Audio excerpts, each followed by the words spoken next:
Nuestro invitado de hoy a Sin Café como excusa, cada semana en los teatros Luchana nos imbuye en la historia de una vida partida por un obús, una obra inenarrable que nos acerca a la esencia del teatro, la palabra.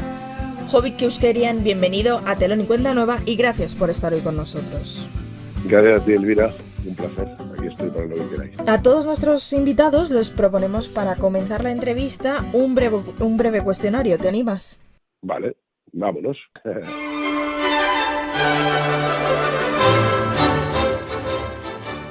¿Beatles o Rolling? Soy nulo musicalmente. Los Rolling, venga. ¿Dylan o Marley? Marley, venga. ¿Chaplin o los hermanos Marx? Los hermanos Marx. ¿Comedia o drama? Drama. ¿Ciencia ficción o fantasía? Ciencia ficción. ¿Una película para no olvidar? La joven del agua. ¿Un libro que siempre está en la mesilla? Un libro que siempre está en la mesilla. Biografía del silencio. Una canción que forma parte de tu banda sonora. We Are the World. Una obra que viste y tienes completamente grabada en la retina. El Padrino. ¿El actor crees que nace o se hace? Ambas. ¿Llegaste al teatro por o gracias a? Santiago Sánchez. Y completa la frase, el teatro siempre... Es verdad. Un obús en el corazón es una obra con la que has vuelto al teatro, con la que estuviste hace ya 3-4 temporadas en los teatros Luchana, que supongo que es una obra de lo más especial, y es una obra que, bueno, yo he visto muchísimas obras en los últimos años y es una de las obras que diría que más ha marcado la cartelera, primero por su autor, que ya nos impactó con Incendios, y segundo por la interpretación que lleva a ella, ¿no?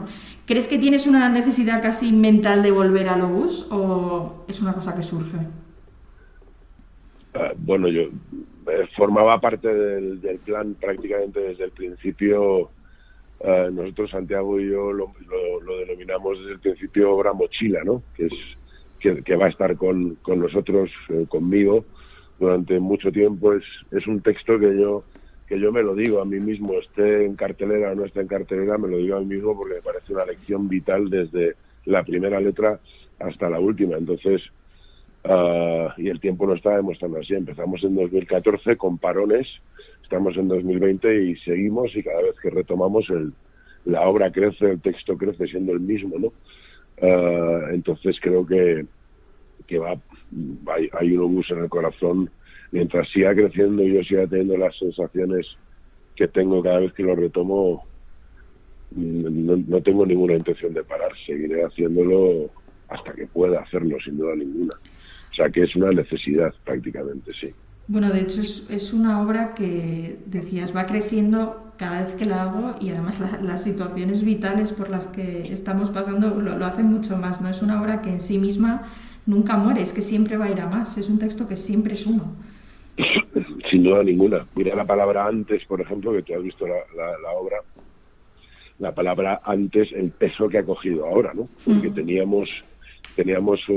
todos teníamos nuestros antes particulares, personales, individuales, únicos, y ahora tenemos un antes global, un antes de la pandemia, pues igual que un antes de Cristo, antes de la Primera Guerra Mundial, antes de la Segunda Guerra Mundial. Pues hay un antes de la pandemia y un después de la pandemia. Entonces, simplemente eso ha cogido una potencia y una fuerza brutal. Por otra parte, la fuerza, yo cuando hice Wasdi en boca de Wahab, yo aún no conocía la grandeza del silencio. Pues no nos ha quedado otra en esta racha, en esta etapa, que conocer el silencio, ¿no? Todo ese tiempo en casa, la gente en sus casas, sin poder moverse, pues hay muchos momentos en los que no te queda otra que encarar tu propio silencio. Entonces es que hay una cantidad de puntos en común ahora con la pandemia brutales. Sí, es increíble cómo te ha tomado de pronto una actualidad insospechada hace unos años. Sí, totalmente. Una obra Totalmente. Antes tocaba, pues, perdón. No, no, sí. No, porque antes tocaba, pues, habla de la guerra, habla del cáncer, habla de encarar los miedos, ¿no? Pero resulta que todo eso ahora se ha metido en el mismo saco y está presente, pues, a través de la pandemia. Pues la mayoría de nosotros hemos encontrado lugares que desconocíamos o se nos ha obligado, de cierta manera, a ir a lugares que de una forma voluntaria no vas, ¿no? Entonces, de todo eso habla el obús desde el principio hasta el final, de la manera en la que escribe este señor, que es una barbaridad, ¿no? Justo de eso iba a hablar ahora, que cómo se escribe, cómo está escrita esta obra, bueno, y todos sus textos, que es que son una cosa sublime, es que no se puede decir más. Uno le llega a este texto, yo pensaría esto ahora por dónde se empieza, supongo que preparar esta obra, la complicidad con el director para ir construyendo todos los personajes que acaban formando la obra, ¿no? Que no es solo quien la relata, ha debido ser una tarea muy ardua. Pues mira, hasta que hemos llegado aquí, insisto, con todos los parones y bueno, por otro lado, creciendo mi carrera profesional, pues han sido 6 años, ¿no? De viaje por el momento. Yo siempre lo digo, cuando leí el texto, que lo leí 3 veces, la primera vez que me lo mandaron y me pareció espectacular. Yo no había hecho teatro nunca y Santiago Sánchez pues, creyó en mí, confió en mí y dijo, vamos a trabajarlo. Yo no tenía ni idea de cómo se iba a llevar. Lo que había hecho era comedia, mis monólogos cómicos, que era yo hablando en el escenario, ¿no? Con mi movida y mi pedra. Pero claro, cuando yo leía ese texto decía, este hombre, ¿cómo cojones va a conseguir? Imagínate de primeras leer ese texto, el autobús, la calle, el hospital, el Papá Noel, el conductor, el narrador en 4 edades diferentes. Yo decía, pero este tipo con un sillón y una silla, ¿sabes? Digo, no sé, era como una intriga que tenía yo dentro, una expectación de decir, como cuando empezábamos a trabajar, que estuvimos 6 semanas de arranque ensayando, yo me acuerdo que al principio prácticamente no entendía lo que Santiago me quería decir, ¿no? Porque era un mundo absolutamente nuevo y desconocido para mí. Y ahora la miras para atrás, ¿no? Pues es lo bonito del proceso de aprendizaje, ¿no? Decir, hostia, ahora está, antes igual que me costaba, ahora ya viene solo porque ha habido mucho trabajo detrás y ahora pues donde miro, me dice Santiago, no, lo que tú ves existe. Tienes que crear las atmósferas, tienes que crear el clima para que la gente esté contigo en la calle, vean el hospital, vean a tu madre. Todo eso me sonaba a mí a chino y decía, no me frustraba, ¿no? Y ahora está. Entonces el trabajo de Santiago de poder llevar lo que está escrito en un papel a algo que está vivo y se mueve, me parece una labor de docencia y de enseñar a una persona que era yo, que no sabía absolutamente nada de todo eso. Me parece de ponerle un 10 a Santiago, ¿no? Hombre, desde luego que sí, el vaciado emocional que se hace para construir esta obra es espectacular. Y la pregunta es casi obligada, cuando acabas, ¿cómo estás? Pues mira, cuando acabo estoy bien, estoy vacío. Si estoy vacío ya durante igual que al principio intentaba no intentar entender mis emociones, ahora no las entiendo ni las quiero entender, ahora simplemente salgo al escenario y no pienso en nada, simplemente el texto viene, entra por mí, entra por dentro de mí, soy el transmisor y se lo grito al público, ¿no? Cuando acabo vacío, si acabo reventado es que la cosa ha ido bien. Y luego pues estoy relativamente tranquilo y como a la hora y media, así más o menos, cuando me estoy tomando una cervecita hablando con la gente después del monólogo, ahí me empieza a dar una bajona buena y ahí es cuando me cojo, me voy a mi casita, me hago algo de cena, pongo una copita de vino y me quedo frito como un bendito. Pero ese suele ser habitualmente el proceso. Por otra parte, es que es una cosa, porque yo, por ejemplo, no le entendía a Santiago cuando me lo decía al principio. Pero es un texto que el mismo texto, que si no lo tiras desde el arranque a un 95% de energía y estás siempre colocado en el sitio fuerte, con energía, con luz, y no estás absolutamente focalizado en lo que estás haciendo, para luego poder subir ese 5%, digamos, en escalón, para que vaya en progresión hasta que llegue el final de la función. Es un texto que es un puto ladrillo y no hay nadie que se lo coma. O sea, si tú tiras este texto bajo de energía, sin toda la intención que le tienes que dar y toda la emoción que tiene que estar presente, el público no está contigo, el público no está en esa atmósfera que tú estás generando, y en 10 minutos o la gente se ha dormido o la gente se ha pirado directamente. Es verdad que es un texto de una exigencia espectacular y también lo es de una exigencia muy alta para el público. No es un texto no es una obra nada cómoda de ver. Es una obra que te enfrenta a muchas cosas y en la que verdaderamente sufres. Totalmente. Eso, fíjate, yo que siempre termino la función y hablo con la gente desde el escenario. Eso es algo, a mí, por ejemplo, también ayer, por ejemplo, decía, sé que muchos de vosotros me odiáis durante el texto. Sé que muchos de vosotros queréis ir, no os vais pues porque por la vergüenza está el ser humano de tener que bajar las escaleras y pasar por al lado del escenario. Y sé por respeto también, ¿no? Por educación.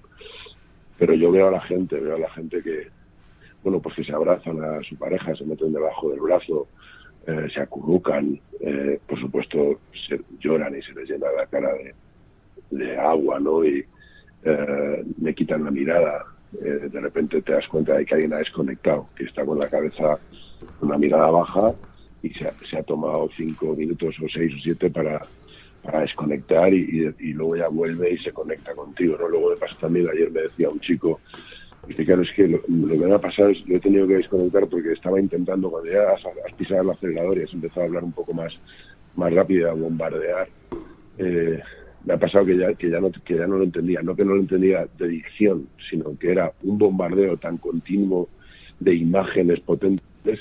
Dice que yo me empezaba a sufrir, he tenido que hacer clic y irme a otro sitio, y luego ya me he vuelto a enganchar al tiempo, ¿no? Entonces es lo que dices tú, te obliga a ir a lugares que de una forma voluntaria habitualmente no vas. Pero yo siempre digo lo mismo, al final, a los 2-3 días, yo creo que es sanador, ¿no? Es bonito llorar esos dolores, esas penas que tenemos dentro. Sí, es necesario, es saludable. Sí. Pero para mí también, estoy contigo realmente, Elvira, no es ni muchísimo menos una función cómoda, pero no lo es para mí. Yo muchos días antes de salir, después de haber calentado y tal, digo, me viene 1 hora y 25 por delante es que tengo que estar muy arriba y tengo que contarlo al 100% para que estén conmigo. Yo paso también transito por lugares que es pues la grandeza del teatro y lo bonito, ¿no? Que te pasa por encima, incluso al altavoz, que soy yo, te pasa por encima y te parte. Y aún así, en la situación en la que estamos, ayer había 156 almas en el teatro, con un silencio absolutamente sobrecogedor. Y creo que estaremos todos de acuerdo en que estamos en un momento que lo que nos pide el cuerpo es reírnos y olvidarnos un poquito de todo, ¿no? Y aún así, pues por esa incógnita que hay dentro del ser humano, el público viene y está conmigo, y yo con ellos. Es una hora y media casi de compartir un sufrimiento que nos humaniza. Bueno, desde luego que sí, porque además es una obra que decíamos, es que mete el dedo en la llaga profundamente, además, porque claro, cuando uno piensa que no ha habido ningún día en la historia en la que no haya habido una guerra, de pronto a uno, o sea, el obús cobra una relevancia espectacular. Hombre, mira, yo termino la obra y siempre digo lo mismo, digo, aquí hablamos de la guerra, hablamos del cáncer. El cáncer de una manera más cercana o más lejana nos ha tocado a todos, desgraciadamente es como el cáncer es el cáncer de hoy, pero la guerra, personalmente, se lo digo al público siempre, ¿no? Yo para mí personalmente creo que estamos en una constante tercera guerra mundial. El mundo está en llamas y una vez más nos estamos dando cuenta tarde, pero la guerra nos toca más todavía porque da igual el lugar del mundo del que me hables. Estamos en guerra, el ser humano está en guerra interna constante, ¿no? Esto es un sin Dios absoluto, esto es una locura ya. Y yo, desde luego, a mí el mundo me desborda, no entiendo nada. Y bueno, y seguimos para adelante porque no nos queda otra, pero yo personalmente creo que estamos en guerra continua. Sí, ciertamente es así, y por eso luego se convierte casi en un refugio, en una catarsis, en terapia muchas veces, En porque terapia, correcto, correcto, correcto. Para mí, desde luego, ¿eh? O sea, yo salgo desfondado, salgo vacío, pero salgo con un poquito de esperanza, con un poquito de esperanza, que no es poco. que no es poco, según los tiempos que corren. Bueno, decías hace un momento, al principio de la entrevista, que este ha sido tu primera pieza teatral, porque, como comentabas, has hecho monólogos, también has sido campeón de España de pesos pesados, el deporte ha formado una parte muy importante de tu vida, eres una persona más polifacética. Ahora que has pasado por esto del teatro, ¿qué te ha transmitido? ¿Has sentido esa verdadera magia que dicen todos los que forman parte de él que les atrapa? Bueno, fíjate, yo he sido tardío en muchas cosas en mi vida, mi carrera de actor empezó tardía también, pero también creo que empezó cuando tenía que empezar, ¿no? Que de alguna manera pues estaba escrito. Dice Wahab, dice Wasdi en el obús, yo aún no conocía la grandeza del silencio. Yo esto me lo voy a llevar a Santiago Sánchez y voy a decir, yo aún no conocía la grandeza del teatro, ¿no? Entonces el teatro, no puedo hablar del teatro en general, puedo hablar de lo que yo vivo con el obús. Es no sé, con 42 años, 41 años, descubrir el teatro y tener el privilegio de poder aprender y de poder hacerlo y de poder pisar tabla después de haber hecho comedia y poder no comparar, sino ponerlo en el mismo plano y decir, pues esto es una cosa y esto es otra. Para mí es un regalazo, sin entrar a valorar que el obús en el corazón es el reto más potente que yo he afrontado como actor y lo más complicado que he hecho como actor hasta la fecha, con muchísima diferencia. Entonces estoy encantado. Y bueno, pues, estaré en el teatro, podré hacer todos los proyectos audiovisuales que tenga que hacer, pero vamos, el contacto con el público, no lo quiero perder, esa hora y 25 es la sensación más parecida que he tenido a pisar un ring. Suena la campana y tienes una hora y 25 sin red por delante en la que no puedes fallar. Eso, de cierta manera, me pone hasta cachondo, ¿sabes? Hombre, imprime ahí una tensión. Sí, sí, sí, sí. Sí, sí. No puedes fallar. Tienes que hacer lo que tienes que hacer, como lo tienes que hacer para el público que va a venir a verte. Eso es un regalo. Desde luego que sí, lo es también para el público. Y antes de despedirte, Hobbit, te quería hacer una pequeña propuesta, y es que nuestra sección se llama Sin Café como Excusa, y a todos nuestros invitados les proponemos que nos digan una persona o un personaje con el que, si pudieras, te tomarías un café sin dudarlo. Mi padre, en paz descanse. Ojalá se pudiera celebrar. Hobbit, que euskerian, ha sido un gusto charlar contigo. Enhorabuena por esa magnífica interpretación en Un obús en el corazón, una obra que de verdad que es indispensable para ser vista y sobre todo para ser vivida. Así que muchísimas gracias. Muchísimas gracias a ti, Elvira. Ha sido un placer absoluto y aquí estoy para lo que necesitéis. Muchas gracias.